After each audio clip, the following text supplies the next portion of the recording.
Hello everyone, আমি আরিফা। আমার নতুন একটা ভিডিওতে আপনাদের সবাইকে অনেক অনেক ভালোবাসা। আশা করি সবাই খুব ভালো আছেন এবং আমরাও অনেক ভালো আছি আপনাদের দোয়া আশীর্বাদে। আমার জীবনে আজ একটা স্পেশাল দিন। আমি এখন মায়ের বাড়ি চলে এসেছি। এখানে আমার স্বাদের আয়োজন করা হয়েছে। ভিডিওর শুরুতে আমি সমস্ত ক্রেডিট আমার বরকে দিতে চাই। শুধু আজ নয়, এরকম আমার জীবনের প্রতিটা স্পেশাল দিনগুলো আরও বেশি সুন্দর করার পেছনে এই একটা মানুষের হাত থাকবেই। আজকে এই বিশেষ দিনের প্রত্যেকটা মুহূর্ত আমি আমার স্মৃতিতে রেখে দিতে চাই। আর আজকের আনন্দের দিনটা তোমাদের সাথে শেয়ার করে নিলাম। এই সুন্দর দিনে এত সুন্দর নিখুঁতভাবে সাজিয়েছে দাদার খুব কাছের একটা ফ্রেন্ড। তোমরা অবশ্যই জানিও আজকে আমাকে কেমন লাগছে। আজকে স্বাদে যে সমস্ত নিয়মকানুনগুলো হবে সেগুলো আমি কিছুই জানি না, যেহেতু আমি প্রথমবার মা হচ্ছি।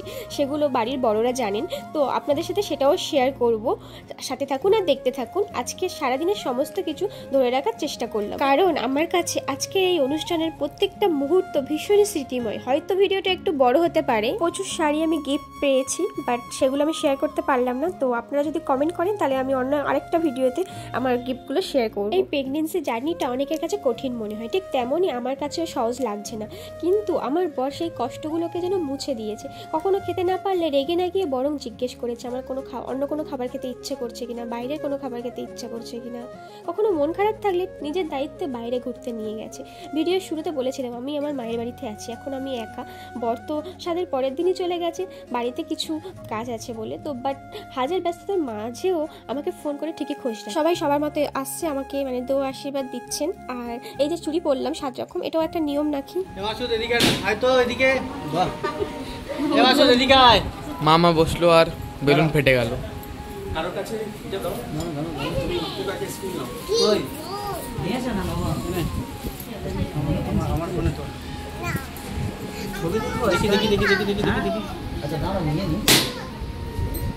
আমরা দুজনে মানে আমি আর আপনাদের দাদাভাই কালার ম্যাচিং করে ড্রেস পরেছি। আজকের আয়োজনে প্রায় 50 জনের মতো আয়োজন করা হয়েছে। আমাদের সবার জীবনে সময় হয়তো ঘুরে ফিরে ঠিকই আসবে, কিন্তু এরকম দিন কখনো ফিরে পাবো না। খুবই কাছের বন্ধু বা শুভাকাঙ্ক্ষীদের নিয়ে এই ছোট্ট অনুষ্ঠানটি করা হচ্ছে। তবে সবাই মিলে যে এত আনন্দ হবে তা আমরা নিজেরা কল্পনা করতে পারিনি। একের পর এক কাছের অতিথিরা চলে এসেছেন এবং উপর নিচ রুমে সবাই বসে আছেন। কেউ কেউ খেতেও বসে গেছেন। আজকে সবার জন্য মেনুতে আছে বিরিয়ানি, আর আমার জন্য আলাদা আলাদা করে রান্না করা হয়েছে। 7 রকমের শাক, 5 রকম ভাজা, আরো অনেক কিছু রান্না করা হয়েছে। দেখতে পাচ্ছেন সবটা আপনারা। অনেকটা ব্যস্ত এই মানুষটা শুধু সামনে দিয়ে আসছে আর হারিয়ে যাচ্ছে। সবাইকে খাওয়াতে বিজি, পাশে বসে যে একটা ফটো তুলবো তারও সময় নেই। গোটাই প্রেগনেন্সি জুড়ে যদি কারোর কাছ থেকে সব থেকে বেশি মানসিক উৎসাহ পেয়ে থাকি, সেটা হলো একমাত্র আমার বর। আপনি পৃথিবীর যে প্রান্তে যেমনভাবে থাকুন না কেন, যদি আপনার জীবনসঙ্গী বা জীবনসঙ্গিনী আপনার মনের মতো হয়, যদি সে সবসময় আপনার পাশে থাকে, আপনাকে বোঝে, আপনাকে উৎসাহ দেয় নানান কাজে, দেখবেন জীবনের অর্ধেক সমস্যাও তখন এমনিতেই সলভ হয়ে যায়। কিভাবে যে দেখতে দেখতে অনেকটা মাস চলে গেল, আর মাত্র কয়েকটা দিন। প্রচুর আসার অপেক্ষা করতে করতে কখন যে 6টা মাস পার করে ফেললাম বুঝতে পারিনি। আজকে আমাকে একেবারে নতুন মা মনে হচ্ছে, তাই না? ভাবতেও কেমন লাগছে কেউ আমাকে একটা সময় আসবে মা বলে ডাকবে, আমিও মা হব। একটা মেয়ে মা বাবার কাছে বড় হবার পরে বিয়ে হয়েছে, সে যখন প্রথম মা হয় সেটার অনুভূতিটাই আসলে একেবারে অন্যরকম। অনেকে হয়তো বা এই প্রোগ্রামটার ভিডিও দেখে অনেক কথা বলতে পারেন, তবে সবার মতামত যে এক হবে সেটাও না। কেউ কেউ এই ধরনের প্রোগ্রামকে আধিক্যতাও মনে করতে পারেন। জীবনের সব থেকে বড় ধাপ হচ্ছে প্রথম কিছু হওয়া। মেয়েদের যেমন বিয়ে নিয়ে একটা স্বপ্ন থাকে না, প্রথম বাচ্চা, প্রথম মা হওয়া হলেও তেমন একটা অনেক শখ থাকে সবার মধ্যে। বাড়ির সবাই, বড় ছোট সবাই আমাকে খাওয়াতে আসছে এখানে। আর পুচুর মামা আমাকে খাওয়াতে আসেনি একদমই, নিজে খেতে এসছে, সেটা আপনারা দেখতে পাচ্ছেন।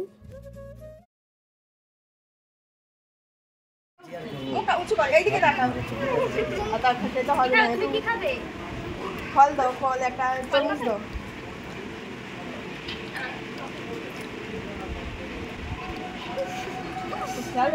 করে দাও।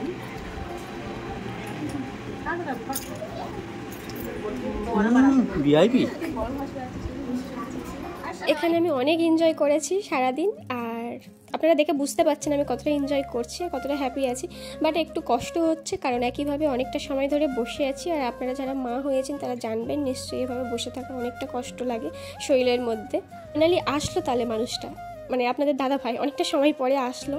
সবার ব্যস্ততা কাটিয়ে আমার পাশে বসলো আর আমাকে একটু পায়েসও খাইয়ে দিচ্ছিলো আর কয়েকটা ফটোও তুলে নিলাম। বেশি তো তুলতে পারিনি আজকে, আর সময়টাও শেষ হয়ে গেছে, আমার অনেক কষ্ট হচ্ছে। এবার আমি উঠতে চাই এখান থেকে। শ্বশুরবাড়ির সবাই, আপা, আমার শাশুড়ি মা সবাই আছেন, তো সবাই বাড়ি চলে যাবেন, তো ওই জন্য বেশি লেট করব না, উঠে যাব। খাওয়া দাওয়াটা হয়ে গেলেই ওনারা বেরোবেন, তো ওই জন্য আর কেক কাটার কোনো ক্লিপ নেওয়া হয়নি। সেটা কেক কাটাটা নিয়েও একটা মজার ঘটনা আছে, সেটাও বলবো আপনাদের সঙ্গে শেয়ার করব। মিষ্টি ফল অনেক খেয়েছি, এবার অল্প একটু ভাত খাবো, তারপর বিরিয়ানিও খেতে হবে আমার। হ্যাঁ, ওরে বাবা এত বড় গাল করে কে খায় রে? কোনটা? ওর গদি শেষ, চলো চলো শেষ। আবার ভিতরে গিয়ে গদি বসে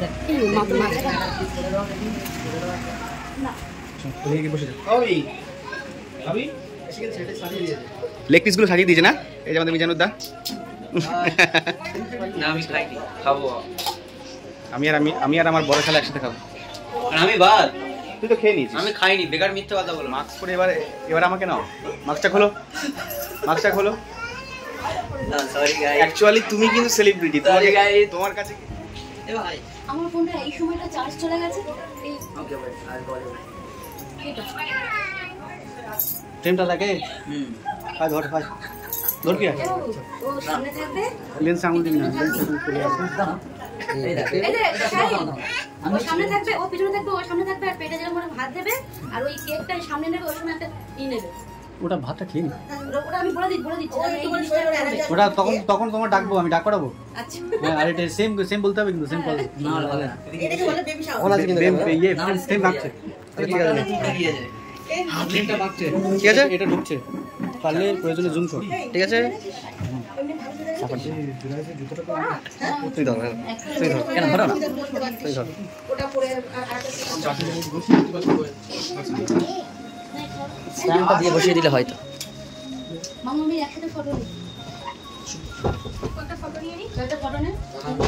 বাবু পুরো ঘিমে পুরো ঘি হয়ে গেছে। খাবো না তো? বাবুকে খাইয়ে দে ওকে।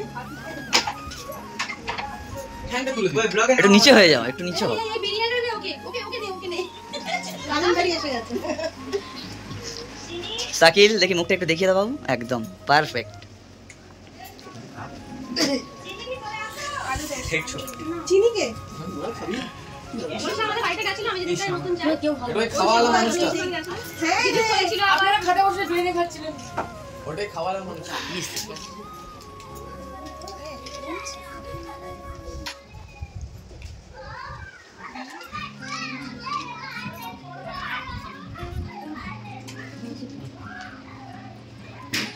এ বাবা, হাতটা তুমি নিয়ে আসলে, একটু ধরে থাকো ব্যাস।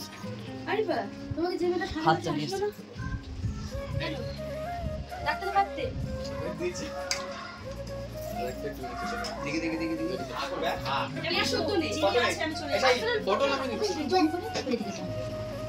ভিডিও করছি না। কত বড় দেখ খালি।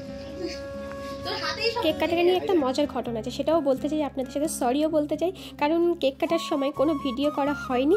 লক্ষ্য করলে দেখতে পাবেন কেকের সামনে একটা বেবি ছিল, চকলেট দিয়ে বেবিটা হয়তো বা বানানো হয়েছিল, ওটা কাউকে খেতে দেওয়া হয়নি। আপনাদের দাদা ভাই সোনা বাচ্চা বলে কিস করে ওকে পুকুরে ফেলে দিয়েছে, বলছে এটা আমি কাউকে খেতে দেবো না। আর সত্যি আমারও ইচ্ছা করছিল না ওটা কাউকে খেতে দিতে, আমার মনে হচ্ছিল ওটা আমি কোথাও ফ্রিজে স্টোর করে রেখে দিই। সব শেষে আসলাম ছাদের উপর কিছু ফটো তোলার জন্য। আর আমার চ্যানেলে যে নতুন কোনো অতিথি হয়ে থাকো, প্লিজ আমার চ্যানেলটাকে সাবস্ক্রাইব করে বেল বাটনটি অন করে রেখো, যাতে পরের ভিডিও আপলোড করার সাথে সাথে আপনাদের কাছে নোটিফিকেশন যায়। গিফট পেয়েছো কিছু? না, এখনো দেখা হয়নি।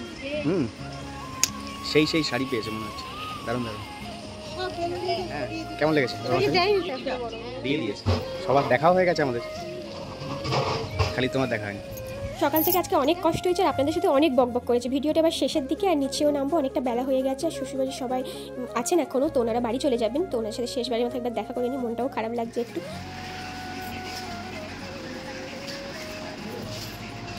অলিভার স্বাদের গিফটে পাওয়া শাড়ি।